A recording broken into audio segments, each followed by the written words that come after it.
अस्सलाम वालेकुम दोस्तों, R&D news official social media website पर खुशामदीद। मेरा ऑडियो वीलॉग पाकिस्तान के मशहूर businessman, chairman Sardar group of companies और इस्लामाबाद में सेंटोरस माल के असल मालिक पाकिस्तान सरदार इलियास खान की कामयाब 50 मिलियन के हवाले से अमेरिकी डॉलर से सेंटोरस माल जैसा प्रोजेक्ट शुरू किया। सेंटोरस माल 36 मंजिला लंबा और 300 से ज़्यादा दुकानों पर मुश्तमिल है, जिसकी वजह से हज़ारों लाखों लोग रिज़्क़ कमा रहे हैं। हुकूमत पाकिस्तान ने सरदार इलियास खान तमीमी को कामयाब बिजनेस पर सितारा इम्तियाज़ से भी नवाजा है। इतनी बड़ी कामयाबी आखिर क्या है? सरदार इलियास खान साहब कैसे इतने बड़े बिजनेसमैन बन गए? आखिरकार इस तरक्की का राज क्या है? एक तकरीब के दौरान सरदार इलियास खान साहब ने अपनी ज़िंदगी से मुतालिक एक कहानी सुनाई। इस वीडियो को आखिर तक ज़रूर देखिएगा। अगर आप चैनल में नए हैं तो सब्सक्राइब कीजिए, घंटी के बटन पर जाकर ऑल पर क्लिक कीजिए ताकि हर नई आने वाली वीडियो का नोटिफिकेशन आप तक पहुंच सके। आइए सुनते हैं पाकिस्तान के बहुत बड़े बिजनेसमैन सरदार इलियास खान की खुद की ज़बानी। और कैसे तरक्की हुई है। जब लास्ट मेरा हाल है अभी दो तीन महीने पहले मैं और हमारा चेयरमैन वो हमारा एक इंडस्ट्रियल जोन है वहाँ बहुत बड़ा, जो उसको साबिक कहते हैं, तो वहाँ हम गए तो वो जो उनका सीईओ था उसने हमारे आज़ाद में लंच रखा हुआ था। तो वहाँ इत्फाक से कोई बात चली थी कि यहाँ जुबैल में हम ये कर रहे हैं, ये कर रहे हैं, ये कर रहे हैं। मैंने उनको कहा, मैंने कहा जी ये सारा तो एरिया हमने चलाया हुआ है, मैनेजमेंट हमारे पास थी। तो मैंने उनको जब बताया यहाँ समुंदर होता था, यहाँ वो मच्छियाँ पकड़ने वाले होते थे वगैरह वगैरह, उन्होंने मुझे कहा जी कि आप इंटरव्यू दें हमें, हम आपका इंटरव्यू लेना चाहते हैं, ये हमारी अपनी डॉक्यूमेंट्री में डालेंगे। मतलब आप इतने पुराने और आप जुबैल के बारे में इतना पुराना जानते हैं। तो कहने का मकसद ये है कि ये is not a joke. 47 years आप अपनी फैमिली से आपने बहुत सारी मिस भी चीज़ें की हैं। मतलब जैसे कि आपकी कोई फौतगी हो गई, आपने शादी हो गई, बहुत सारे दोस्तों की, भाइयों की। मतलब मेरी वालदा जब अल्लाह उनकी मग़फ़रत करे, मैं उस वक़्त उनको देख के यहाँ अली मेडिकल में थे, मैं जो ही कुवैत पहुँचा तो मुझे ख़बर आई कि जी मेरी वालदा फौत हो गई।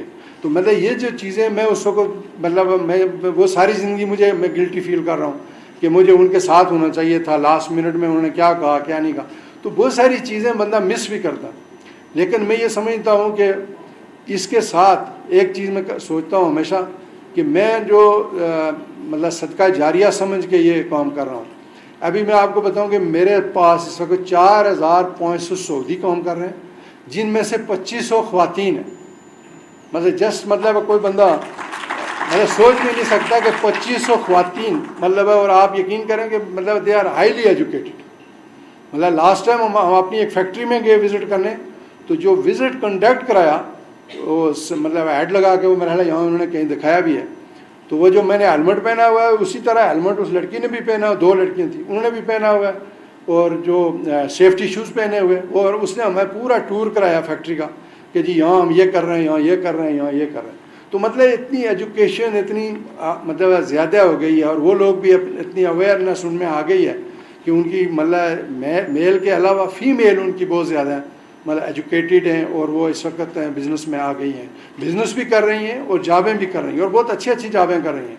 तो इसलिए मैं अपनी जो यंग लोग हैं कि जी एजुकेशन जो है वो आपके पास होगी। कोई अगर आपको समुंदर में भी फेंकेगा ना तो फिर भी आप उससे निकल आएंगे, इसलिए कि आपके पास वो तालीम है। तो उस पर मैं अभी बात करता हूँ। ये मतलब इसके लिए तो मैं यही कह रहा हूँ कि वो बहुत लंबा टाइम चाहिए। मैं पूरी वो स्टोरी बयान करूँ कि कंपनी यहाँ तक कैसे पहुँची, क्या क्या हुआ। अभी हमारे पास 30,000 एम्प्लॉई हैं। इस साल हमारी प्लानिंग है कि हम इंशाअल्लाह इसको 35,000 to 40,000 चला जाएंगे। वो हम पे डिपेंड करता है कि हम कितने प्रोजेक्ट वो ले सकते हैं या कर सकते हैं। तो आइडिया यही है कि 40,000 अभी भी हर रोज़ हमारी यहाँ से मैन पावर जाती है। अभी मेरा 300 बंदा अभी भी 500 बंदा अंडर प्रोसेस है शायद, जो मतलब जा रहा है। हर महीने में यहाँ से बंदे हमारे पास जा रहे हैं। लेकिन यहाँ हमारे पास सबसे बड़ी प्रॉब्लम है ट्रेड की। हमारे पास ट्रेड मैन पावर नहीं है। हमारे लेबर हैं, अब लेबर की आपको वो क्वालिटी या वो सैलरी नहीं मिलेगी। ये मैं क्या कह के थक चुका हूँ सारी गवर्नमेंटों को। मियाँ नवाज शरीफ साहब से जब मेरी मुलाकात हुई मैं 4-5 दफ़ा मुलाकात हुई, तो एक दफ़ा मैंने उनसे कहा, मैंने कहा जी आप ये करें कि वज़ीरिस्तान में और बलूचिस्तान में, इन 2 इलाकों में आप ट्रेनिंग इंस्टीट्यूट बनाएं। तो मैंने कहा मैं स्टाम्प पेपर पे आपको लिख के दूंगा कि 500 बंदा सालाना में ले जाऊंगा।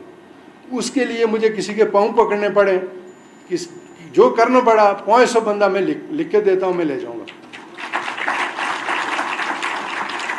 उनको मैंने मिसाल दी, मैंने कहा जी जब IDP हुए वजीर अपना इससे स्वात में, तो मुझे कॉल किसकी आई है, हमारे एक ब्रिगेडियर ताहिर साहब थे रियाद एम्बासी में, मुझे उनकी कॉल आई कि जी हमें GHQ से मैसेज आया है कि जी ये जितने IDP हैं इनको कोशिश करेंगे बाहर एडजस्ट करें, इनको ले जाएं। तो हमने मीटिंग थी, तो एम्बासी ने कहा जी कि उनसे बिस्मिल्लाह करें। तो हमें आपका पहले बिस्मिल्लाह आपसे शुरू करें। मैंने कहा जी ब्रिगेडियर साहब आप टेलीफोन रखें, आधे घंटे बाद या घंटे बाद आपने किसी बंदे को भेजें, 50 वीज़ा मैंने आपको दे दिया।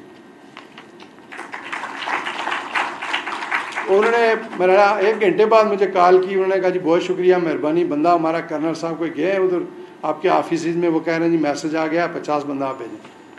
एंड पे चूँकि आर्मी का अपना एक लिमिटेड बजट होता है, एंड पे मुझे कहते हैं जी कि हमें 16 लाख रुपया शार्ट हो गया। वो पैसे जो हमारे पास थे वो खर्चा आता है, मतलब प्रोटेक्टर और टिकट और वगैरह, वो 16 लाख भी उनको मैंने कहा जी वो भी मैं दे देता हूँ, आप 50 बंदा लें। वो 50 बंदा गया, तो वो मैंने मियाँ साहब को बोला, मैंने कहा जी ये आर्मी का काम नहीं है, ये सिविलियन गवर्नमेंट का काम है, लेकिन आर्मी वालों ने ये इनिशिएटिव लिया है, तो इसलिए मैं ये चाह रहा हूँ कि ये जो हमारे वहाँ लोग स्पाइल हुए हैं, बम फटाल रहे हैं और वगैरह वगैरह वज़ीरिस्तान में और बलूचिस्तान में, मुझे तकलीफ़ होती है कि ये लोग हमारे सोसाइटी से हटके, तो इनको आप मतलब ट्रेनिंग इंस्टीट्यूट कहते हैं जी, वो हमारे पास एक नेफ्टैक है ना, मैंने कहा जी नेफ्टैक लाहौर में है, मैं वज़ीरिस्तान की और बलूचिस्तान की बात कर रहा हूँ। तो इस हवाले से मैं ये समझता हूँ कि हमारी जो बल्कि मैंने एक दफ़ा AJ के गवर्नमेंट को ये तजवीज़ दी थी कि हमें 10th ग्रेड तक हम लोगों को जो है ना जितने स्कूल हैं उनको हम प्राइवेटाइज़ कर दें, और 9th 10th के बाद जो है वो गवर्नमेंट के कंट्रोल में रहें। और उसके बाद ये होगा कि जो बच्चे मेडिकल में जाएं, जो इंजीनियरिंग में जाएं, IT में जाएं, जिसमें जाएं, तो बाकी जो हमारे बच्चे जो नहीं अच्छे नंबर लेते हैं, तो उनको हम स्किल्ड मैन पावर ट्रेन करें। तो उसमें ये होगा कि हमारे पास ज़ीरो मतलब अनएम्प्लॉयमेंट होगी, मतलब सारे लोगों को जॉब मिलेगी, कोई गवर्नमेंट के ऊपर बर्डन ही नहीं होगा। तो अब वो हमारे जो प्राइम मिनिस्टर साहब थे उस वक्त, सिकंदर याद साहब, मुझे कहने लगे जी मेरे पास 22,000 टीचर हैं, उनका क्या करूँगा। मैंने कहा जी उनमें जो क्वालिफाइड है उनको आप जो स्कूल दे दें, वही स्कूल दे दें, जो क्वालिफाइड नहीं है उनको रिटायर कर दें। कहते हैं जी वो हड़तालें करेंगे। मैंने कहा इसके लिए वो कानून साजी तो आप लोगों को करनी पड़ेगी। तो इसलिए मैं ये जो लोग आप लोग सुन रहे हैं, आप अपनी जो इर्द गिर्द लोग हैं जो बेचारे नहीं आगे, उनके पास अच्छी तालीम या हुनर नहीं है, उनको कहें जी 1 साल का, अभी हम बाहर के मुल्कों में भी ये हो गया है कि अगर आपके पास स्किल ट्रेनिंग नहीं है, आपके पास वो सर्टिफिकेट वो नहीं है रिकग्नाइज इंस्टीट्यूट का, तो आपको जॉब नहीं मिलेगी।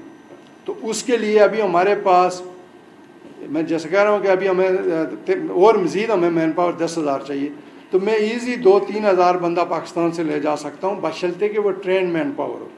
मतलब इन ट्रेडों में electrician, welder, fabricator, computer operator, engineer, electrical, mechanical, civil, इस फील्ड में जो भी होंगे हम उनको ले जा सकते हैं। तो ये एक इम्पॉर्टेंट है।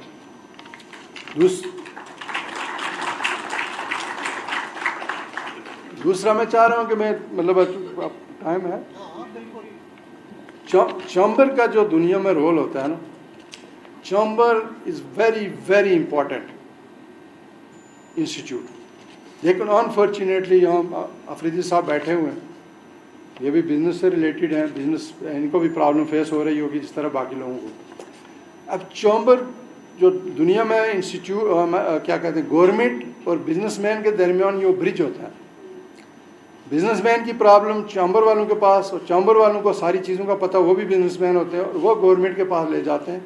और पॉलिसीज़ जो बनती हैं, जब गवर्नमेंट पॉलिसीज बनाती हैं, तो वो इन बॉडी से डिस्कस करके कि जी हमें टैक्स के हवाले से, इंपोर्ट के हवाले से, एक्सपोर्ट के हवाले से हमने क्या पॉलिसी बनानी चाहिए।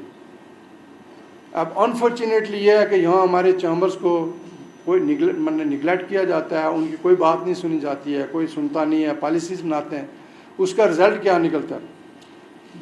मतलब फ़ॉरेन से कोई भी बंदा यहाँ आता है, मैं आपको मिसाल दूँ कि इमरान खान गया था नवंबर मेरा हाल 2022 में 22 में तो वहाँ उन्होंने गवर्नमेंट ने बुलाया था, सऊदी गवर्नमेंट ने। उन्होंने कहा जी PIF एक कंपनी है वहाँ पे जिसके पास इस वक्त दुनिया जान का पैसा उनके पास है, वो पूरी स्टेट एक्वायर कर रहे हैं। तो उन्होंने कहा था, उन्होंने सिर्फ 40-50 बिजनेसमैनों को बुलाया था।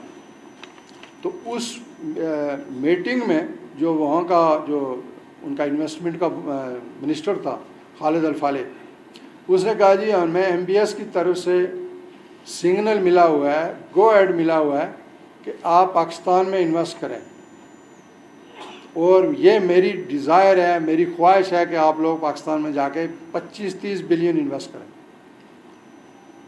और अभी आप लोग, हमारा डेलीगेशन आ रहा है 27 मार्च को, और आप अपने जो प्रोजेक्ट हैं उसके ऊपर होमवर्क करके आप रखें।